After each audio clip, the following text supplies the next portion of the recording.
IPR actually है क्या? IPR day 26 अप्रैल ये विश्व स्तर पे मनाया जाता है। आईपीआर डे के अंतर्गत 7 तरह के कानूनों को डब्ल्यूटीओ व्यवस्था के अंतर्गत स्थापित किया गया है। आईपीआर का सीधा सारांश ये है कि विश्व की सरकारें अपने अपने राष्ट्र के ज्ञान को इस तरह मैनेज करेंगी जिससे कि वह मानव सेवा का सर्वोत्तम विज्ञान प्रस्तुत कर सके। वह विज्ञान किस प्रकार का होगा और इसका नाम ही आईपीआर है, बौद्धिक संपदा अधिकार। आईपीआर मूलतः गणित से शुरू होता है और उत्पाद के रूप में विभिन्न विज्ञानों के माध्यम से प्राप्त किया जाता है। जैसे सबसे साधारण उदाहरण है कंप्यूटर विज्ञान। कंप्यूटर विज्ञान के पीछे जो शक्ति है वो गणित की है, लेकिन उसकी उत्पादकता है जो मीडिया है, आपकी इंफॉर्मेशन टेक्नोलॉजी है, जिसका सबसे सही उपयोग अभी हमारी भारत सरकार कर रही है, जिसमें सबके डाटा को उपयोग करके जो भीम नाम का ऐप बनाया गया है पेटीएम को टक्कर देने के लिए। ये भारत की बहुत अच्छी सफलता है कि भारत इस तरह से अपने विकास को सुरक्षित तरीके से उपयोग कर सके। ये आईपीआर है। लेकिन भारत में जो आईपीआर की समस्या है वह अलग तरह की है।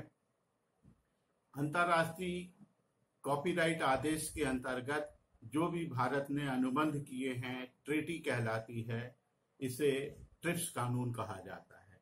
ये 7 प्रकार के कानून हैं। इसकी 12 मई 2016 को भारत सरकार ने बौद्धिक संपदा अधिकार नीति घोषित की है, लेकिन इसमें भारत सरकार से एक चूक हो गई है। वह यह है कि उन्होंने कॉपीराइट से रिलेटेड अनुच्छेद 9 से 13 तक को लागू नहीं किया गया, जिसमें फेयर यूज फेयर डीलिंग का इश्यू है। इससे भारत को ये नुकसान हो रहा है। एक और तो सारे विश्व में कहा जाता है कि भारत विश्व के 200 विश्वविद्यालय में कहीं स्तर नहीं रखता है।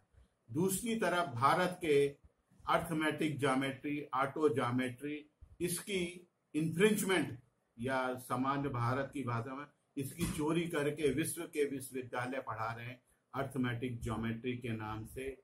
16 से 20 फरवरी 2004 को टोक्यो यूनिवर्सिटी में इस विषय को स्थापित किया गया। उसके बाद जर्मनी के बोन विश्वविद्यालय में, अमेरिका के स्टैनफोर्ड में, विश्व के सारे विश्वविद्यालय अर्थमेटिक ज्योमेट्री के नाम से भारत के गणित ज्ञान का उपयोग कर रहे हैं।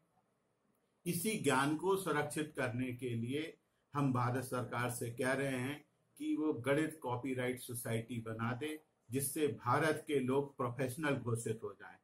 अमेरिका है, जर्मनी है, न्यूजीलैंड है, ये आईपीवी वीसा 6 IV6 के नाम से जो वीसा HVV1 के नाम से जो वीसा का इश्यू आया है, उसमें प्रोफेशनल को मांगा गया है।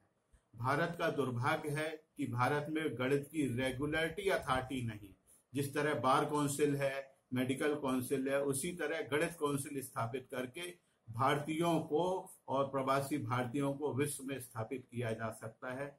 इसी बात को मोदी जी ने प्रशासनिक मतलब ब्यूरोक्रेट्स के एक कार्यक्रम में कहा था कि ब्यूरोक्रेट्स शीघ्र निर्णय लें, डरे नहीं। लेकिन मोदी जी और राष्ट्रपति प्रणब मुखर्जी जी के आदेश पे सचिव उच्च शिक्षा द्वारा कोई निर्णय नहीं लिया गया है। इसी माध्यम से आईपीआर का विस्तार नहीं हो रहा है। और आज आईपीआर डे के अवसर पर मैं ये बात ध्यान दिलाना चाहता हूं कि भारत के लोग गणित के माध्यम से संगठित हों और विश्व में स्थापित हो। उनको कोई भी देश निकाल नहीं सकता।